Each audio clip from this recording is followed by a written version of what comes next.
Effectivement, je disais très clairement. Nous avons eu dans les années 60 un drame qui s'est produit, c'est-à-dire que des cellules de reins de singe étaient contaminées par un virus qui s'appelait le SV40, qui était un virus tumorigène, qui induisait des cancers chez les hamsters. Et on a découvert que ce virus contaminait les vaccins, et notamment les vaccins utilisés chez les enfants. Ça a fait 60 millions d'Américains ont reçu ce vaccin tumorigène. Par chance, il s'est avéré qu'il n'était pas adapté à l'homme. Mais ça avait été une grande crainte, et depuis cette date-là, 60, c'est l'obsession permanente qu'ont les industriels qu'une catastrophe identique puisse arriver. Ça s'est reproduit, ça se reproduira, des agents contaminants. Très récemment, on a découvert dans le vaccin rotavirus de JSK, un circovirus d'origine porcin. Par chance, encore une fois, ce circovirus n'était pas pathogène par l'homme, il avait été apporté par une matière première, en l'occurrence la trypsine. Il faut penser tout ce qu'il y a autour, le sérum qui a servi à produire, la trypsine qui a servi à découper les cellules, ou encore la cellule qui elle-même, d'origine aviaire, peut apporter quelque chose imprévu. Dans le cas des vaccins aviaires, il y a eu le problème avec la fièvre jaune qui était contaminée avec un virus de la leucose aviaire. Ça a été également un drame. Par chance, encore une fois, 400 millions de personnes ont reçu ce virus de la leucose aviaire vivant, qui s'est multiplié chez l'homme, mais par chance, il n'était pas pathogène. Eh bien, il y a des milieux qui sont très complexes, parce que vous savez que les bactéries ont des milieux assez complexes. Par exemple, l'hémophilus, eh bien, il faut du sang, de l'hémine, du sang d'origine bovine. Alors vous imaginez, quand on s'est aperçu qu'il y avait la BSE et que dans notre milieu de culture, il y avait du sang d'origine bovine, ça a été la catastrophe. Il a fallu changer et créer un milieu synthétique, une hémine synthétique. Ça coûtait une fortune pour changer ce milieu. Il y a les tissus. C'est-à-dire qu'au départ, on prenait un fragment d'embryon de poulet, on le découpait, on le mettait en culture. Puis ensuite, ça s'est évolué. Il y a eu les cultures de cellules primaires, les cellules diploïdes, qui ont permis le développement des vaccins. Les cellules diploïdes, c'est-à-dire des cellules normales qui sont issues de fibroblastes suite à un avortement thérapeutique embryonique. Et on met ces cultures et on peut les avoir pendant assez longtemps. Et puis il y a également des cellules hétéroploïdes. Alors la cellule hétéroploïde a été une étape essentielle, mais pose encore énormément de questions. Ça aussi, c'est une réflexion qu'il faut avoir. Par exemple, la cellule MDCK. La cellule MDCK voudrait être utilisée pour la production du vaccin contre la grippe. C'est un excellent support de production du vaccin contre la grippe, mais elle est tumorigène. Et le grand débat philosophique qu'il y a, peut-on utiliser une cellule tumorigène pour faire un vaccin destiné à des enfants ?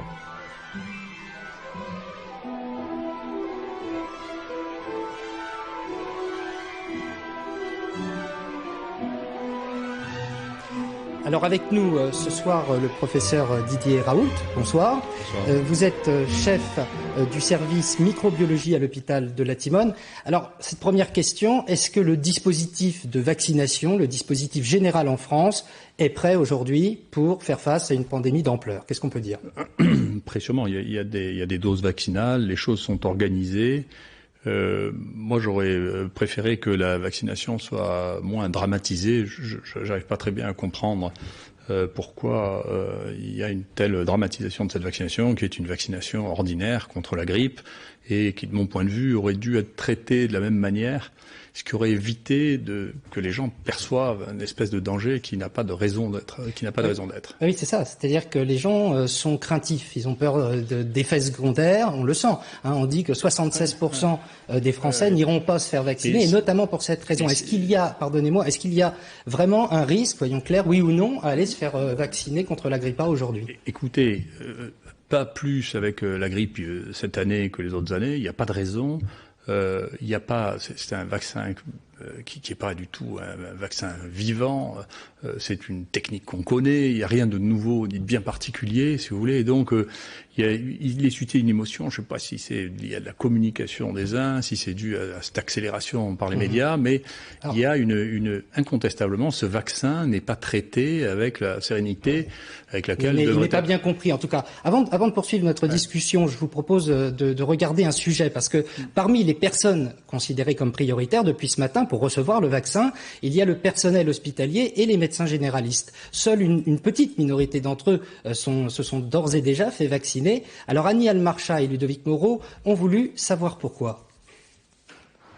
Le débat sur l'innocuité du vaccin antigrippal est toujours d'actualité dans les hôpitaux. Personnel soignant et médecins restent divisés.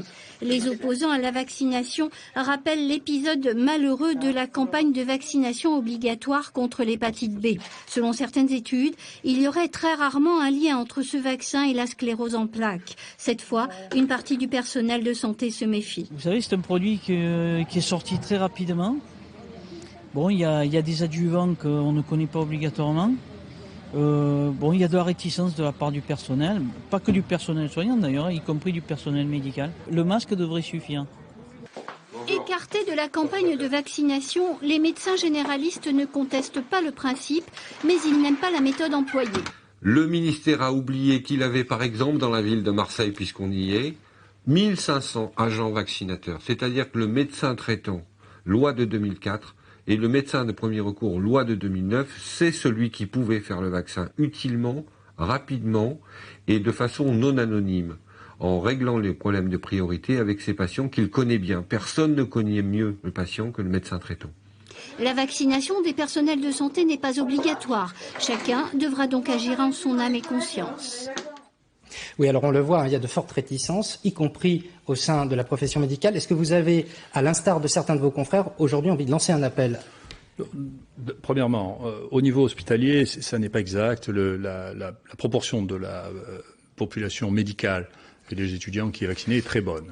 En revanche, c'est vrai qu'au niveau du personnel paramédical, il y a une moins bonne couverture vaccinale maintenant que ce qu'on avait dans les années précédentes.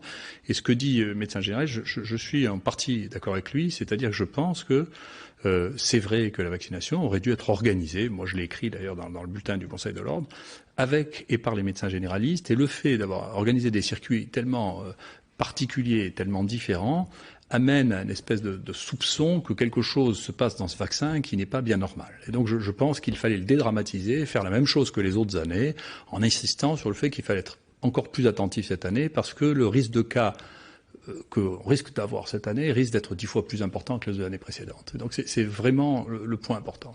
Très bien. Bah, écoutez, merci beaucoup d'avoir répondu, professeur Raoult, à nos questions ce soir. Merci beaucoup. S'il y a quelque chose qui doit être obligatoire, je pense très sincèrement, c'est qu'on devrait tous avoir une consultation annuelle de prévention sur la vaccination avec des mises à jour qui seraient faites par l'État sur, voilà, ici nous risquons ceci, ici vous risquez cela. Et je vous assure que si on faisait ça, les gens feraient vacciner leurs enfants contre la varicelle, la grippe et contre le rotavirus.